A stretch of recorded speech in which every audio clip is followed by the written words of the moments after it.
तो अगर आपने कभी भी सुपर हीरो मूवीज़ देखी होगी या उसके फ़ैन होगे तो आपको ये इंसान पता होगा। ये है कॉमिक वर्ड्स और ये अभी रामायण पढ़ रहे हैं। तो ये इतनी बड़ी बात क्यों है? ये तो कोई क्रिएटर ही है, ऐसे तो कोई बड़ी बात नहीं है।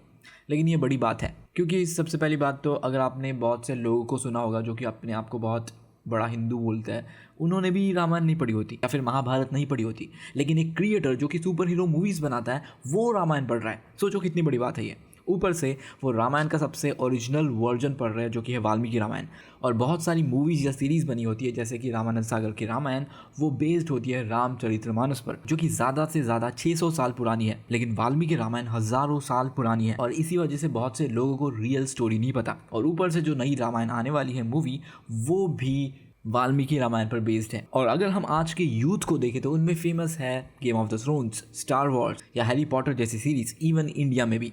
तो अगर रामायण के बारे में कोई क्रिएटर ऐसा बताएगा तो बहुत सारे लोग इंस्पायर हो सकते हैं रामायण को पढ़ने के लिए। और ऊपर से क्रिएटर्स भी, अगर उनको लगता है कि इसमें कुछ व्यूज़ है तो वो भी इसको पढ़ के इस पर वीडियोज़ बना सकते हैं। और रामायण एक ट्रू पार्ट बन सकती है इंडिया के पॉप कल्चर का और आगे जाकर ग्लोबल पॉप कल्चर का भी।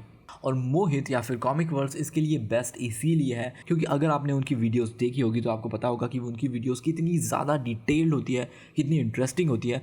और I think he is the biggest creator in the pop culture Indian right now. अगर आप उनके व्यूज़ भी देखें तो दे आर ग्रेट। उनको मार्वल, डीसी या बहुत सारी अलग सीरीज़ उनका भी उनको नॉलेज है, उन्होंने बहुत सारी चीज़ें पढ़ी है।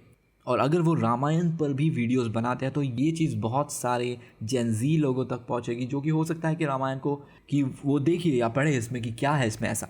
और कॉमिक वर्स अगर जैसे कि मूवी आई थी आदि पुरुष जिसमें कि बहुत सारे चीज़ें बहुत सारी गलत दिखाई थी। वाल्मीकि रामायण तो छोड़ो, इवन रामचरितमानस से भी डिफरेंट दिखाई थी। तो अगर कोई मूवी जैसे कि अभी जो मूवी आने वाली है रामायण की, उसमें कुछ गलत दिखाते हैं वो लोग जो कि वाल्मीकि रामायण में नहीं लिखा है, उससे अलग होकर दिखाते हैं, तो comic verse can call that out और हमको पता चलेगा कि अच्छा ये गलत दिखाया है। और मैंने कुछ क्रिएटर्स देखे हैं जिन्होंने कि रामायण पढ़ रखी है लेकिन फिर भी वो डिफेंड कर रहे हैं मूवी के गलत मूव्स को। आई डोंट नो ऐसा वो क्यों कर रहे हैं, लेकिन कॉमिक वर्स आई होप कि ऐसा नहीं करेंगे क्योंकि इतना तो ट्रस्ट है मेरे को उन पर। लेकिन अगर आप ये इंस्पायर होकर रामायण पढ़ने वाले हो तो आपको कुछ चीज़ों का ध्यान रखना ज़रूरी है कि रामायण में बहुत सारी चीज़ें आपको मेटाफोरिकल लग सकती है, एग्जैजरेटेड लग सकती है। तो उनको देखकर आप ये नहीं सोच सकते कि ये पॉसिबल ही नहीं है, ये तो कि आप उसको रिडिक्यूल नहीं कर सकते। आपको जानना होगा कि ये एक काव्य है या कहानी है। तो उस हिसाब से आपको हिस्टोरिकल कॉन्टेक्स्ट देख के कि कैसे कैसे चीज़ें होती थी तब, या कैसे लोग होते उनको क्या करना पड़ता था, वो उस हिसाब से टाइम का बेनिफिट दे के कुछ लोगों को आपको ये पढ़नी पड़ेगी। फॉर एग्जांपल उत्तरकांड है जो कि युद्ध कांड के बाद वाला कांड है और ये रामायण का लास्ट सेक्शन है।